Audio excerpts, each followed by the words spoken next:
10 સુધીમાં આપનું સ્વાગત છે। સૌથી મોટા સમાચાર ખેડાથી નડિયાદમાં ભેળસેળવાળું ઘી કબજે કરાયું હોવાના સમાચાર છે।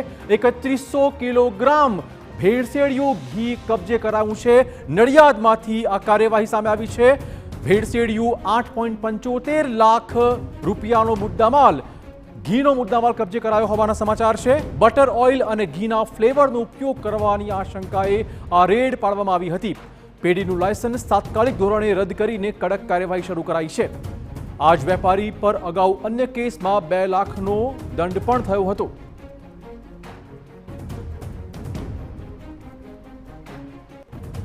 તો આપણે કહી દઈએ, નડિયાદમાંથી ભેળસેળિયું ઘી પકડી પડાયું છે। બટર ઓઇલ અને ઘીના ફ્લેવરનો ઉપયોગ કરવાની આશંકા હતી, આથી કાર્યવાહી કરાઈ। 8.75 લાખનો મુદ્દામાલ હાલમાં કબજે કરાયું છે। આપણે કહી દઈએ, ક્ષેમ કલ્યાણી મિલ્ક પ્રોડક્ટમાં થતી હતી આ તપાસ દરમિયાનમાં આ ભેળસેળિયું ઘી પકડી પડાયું હોવાના સમાચાર છે।